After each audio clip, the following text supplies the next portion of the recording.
ওম শান্তি। আমি কেতিয়াবা জীৱনত নভবা নিচিন্তাকৈ কিছুমান কাম কৰি পিছত অনুতাপ কৰোঁ, বিপদতো পৰোঁ। কিয় আমি তেনেদৰে কৰি বিপদত পৰিবলগীয়া হৈছে? আমাৰ মনটো অতি শক্তিশালী, মনতকৈ আত্মা শক্তিশালী। আমি আত্মাইহে কামটো কৰোঁ, কিন্তু শৰীৰৰ ইন্দ্ৰিয়সমূহৰ দ্বাৰাই কৰোৱা হয়। আত্মাৰ নিজৰ ইন্দ্ৰিয় নাই, গতিকে চকু, কাণ, নাক, মুখ, হাত, ভৰি আদি শৰীৰৰ বস্তু এইবিলাকৰ দ্বাৰাই আমি কাম কৰোঁ। কেতিয়াবা খং উঠে, কাৰোবাক আমি চৰ মাৰি দিওঁ, কাৰোবাক গালি পাৰোঁ, কাৰোবাৰ মনত দুখ দিওঁ, বা বিভিন্ন ধৰণে আমি কিছুমান বেয়া কাম কৰোঁ। অকল সেইটোৱেই নহয়, আজি আমি প্ৰায়বিলাক লোকেই আমি সাধাৰণতে মিডিয়াত দেখিছোঁ, মিডিয়াই যি কৈছে আমি সেইবোৰ শুনি অভ্যস্ত হৈ গৈছোঁ আৰু নিজেও তেনেকুৱা কাম কৰিবলৈ লৈছোঁ। এইবিলাক আমি জানি বুজিও কৰা নাই, দেখি শুনি মায়ামোহৰ বশৱৰ্তী হৈ অজ্ঞানতাৰ কাৰণে আমি ইন্দ্ৰিয়ৰ বশৱৰ্তী হৈ পৰিছোঁ। আমাক জ্ঞানেন্দ্ৰিয় আৰু কৰ্মেন্দ্ৰিয়বিলাকে ভুল পথেৰে পৰিচালিত কৰিছে।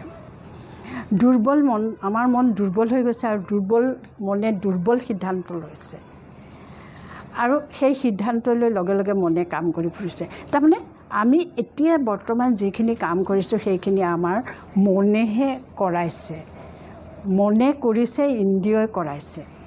এই ইন্দ্ৰিয়বিলাক আমাৰ নহ'লেও নহয়, কাৰণ এই ইন্দ্ৰিয়বিলাকে আমাৰ কি কৰে, শৰীৰত অৱস্থিত হৈ আমাৰ সকলোবিলাক কাম কৰে।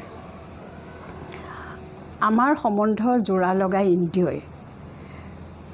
আৰু ভাল, যেতিয়া আমাৰ মন দুৰ্বল হয় তেতিয়া আমি ভাল বেয়া কোনটো কাম আমি সাধাৰণতে ভাল বেয়া আমি বাছি উলিয়াব নোৱাৰা হওঁ, আৰু নেতিবাচক যিবিলাক ভাৱনা অপ্ৰয়োজনীয়বিলাক আমি সঁচা বুলি ধৰি লওঁ, আৰু তেতিয়া আমাৰ মন উদাস হৈ পৰে।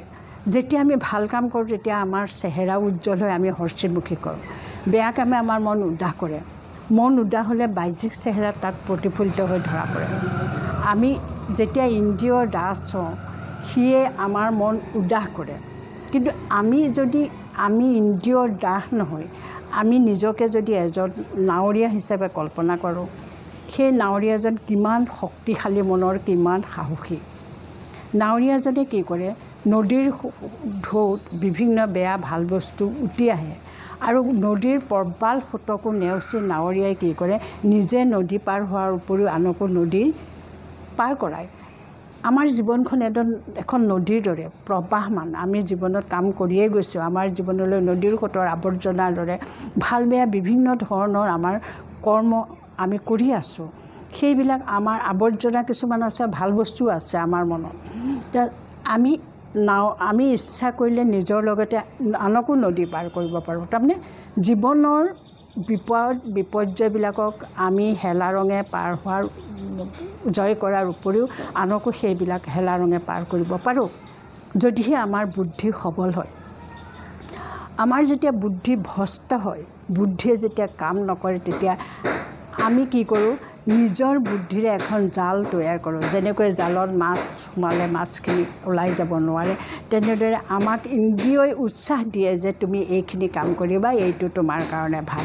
আৰু আমাৰ মনে কি কৰে, বুদ্ধিক তেতিয়া কণ্ট্ৰল কৰাত ব্যৰ্থ হৈ পৰে। বুদ্ধি ইমানেই আগবাঢ়ি যায় যে আমি মনে ইচ্ছা কৰোঁ, আমি ভাবোঁ যে আমি এইখিনি কাম নকৰোঁ, আমি এইখিনি আমাৰ কাৰণে বেয়া কাম, কিন্তু আমি ইন্দ্ৰিয়ৰ উৎসাহত, প্ৰেৰণাত আমি সেই বেয়া কামবিলাক কৰিবলৈ আগবাঢ়ি যাওঁ। আমাৰ মনে কণ্ট্ৰল কৰাত ব্যৰ্থ হয়, আমাৰ মনটো অস্থিৰ হৈ পৰে, তলং ভটং কৰে। তেতিয়া জানি বুজি দেখি শুনি ভৱিষ্যত কি হ'ব সেইটোও আমি জানো, জানিও আমি নিজে তৈয়াৰ কৰা জালখনত, ইন্দ্ৰিয়ই আমাক তৈয়াৰ কৰিবলৈ বুদ্ধি দিয়া জালখনত আমি কি কৰোঁ, আমি ভৰি দিওঁ। আৰু এই জালখন ইমানেই শক্তিশালী হয়, এবাৰ আমি জালখনত সোমোৱাৰ পৰা তাৰ পৰা আমি সহজে ওলাই আহিব নোৱাৰা হৈ যাওঁ।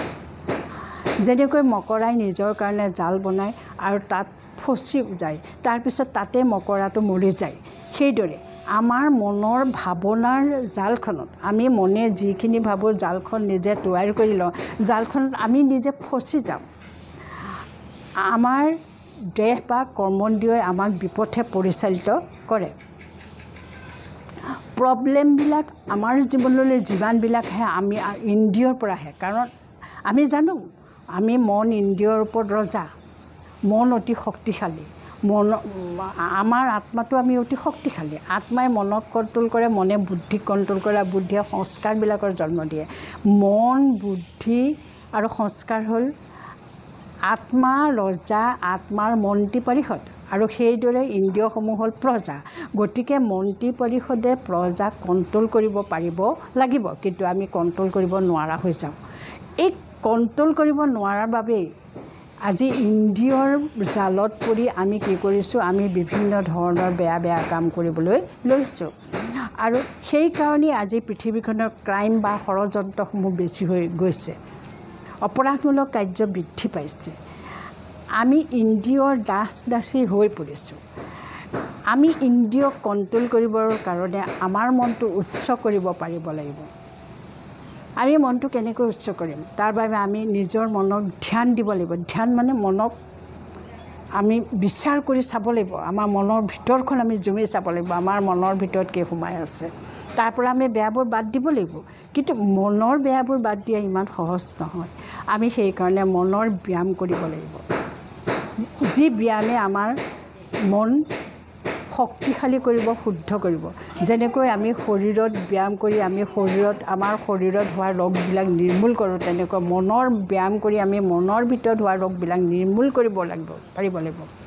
মনৰ আমাৰ বিচাৰ শুদ্ধ আৰু শক্তিশালী আমি বনাবই লাগিব। ই আমাৰ মগজু সবল কৰে। আমি শুদ্ধ শক্তিশালী বিচাৰ বনাবৰ কাৰণে ব্ৰহ্ম মুহূৰ্তত পৰমাত্মাৰ পৰা শক্তি লৈ আমি আমাৰ মনৰ শক্তিশালী বিচাৰ ভৰাই দিব লাগিব। মই এক পাৱাৰফুল শক্তিশালী আত্মা, মই ইন্দ্ৰিয়ৰ ওপৰত মাষ্টাৰ, মই ইন্দ্ৰিয়ৰ গৰাকী, মোৰ গাইড হ'ল পৰমাত্মা।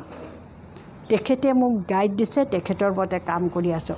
পৰমাত্মাই যেতিয়া জ্ঞান দিব, তেতিয়া আমাৰ সিদ্ধান্তবোৰ হ'ব নিৰ্ভুল আৰু নিৰপেক্ষ। এনেদৰে মনৰ ব্যায়াম কৰিব পৰা এক শুদ্ধ শক্তিশালী অনুষ্ঠান আছে প্ৰজাপিতা ব্ৰহ্মকুমাৰী ঈশ্বৰীয় বিশ্ববিদ্যালয়। সেইকাৰণে মই আপোনালোকক ক'ব খোজোঁ যে আমি নিজেও বা আমাৰ সন্তান সন্ততিয়ে যদি কোনো বেয়া পথত গৈছে বা তেওঁলোকে ইন্দ্ৰিয়ৰ বশৱৰ্তী হৈ নকৰিবলগীয়া কাম কৰিছে, তেওঁলোকক আপোনালোকে প্ৰজাপিতা ব্ৰহ্মকুমাৰী ঈশ্বৰ বিশ্ববিদ্যালয়ৰ ওচৰলৈ লৈ যাওক। আপোনালোকে যাওক আৰু তাত এই মনৰ ব্যায়ামবোৰ শিকি আহক। তাৰপিছত দেখিব আপোনালোকৰ জীৱনবোৰ, আপোনালোকৰ ঘৰখন কিমান সুন্দৰ হৈ পৰিছে। আৰু তেতিয়াই আপোনালোকে গম পাব যে আপোনালোকে যি সিদ্ধান্ত লৈছে সেই সিদ্ধান্ত একেবাৰে নিৰ্ভুল সিদ্ধান্ত। ধন্যবাদ। ওম শান্তি।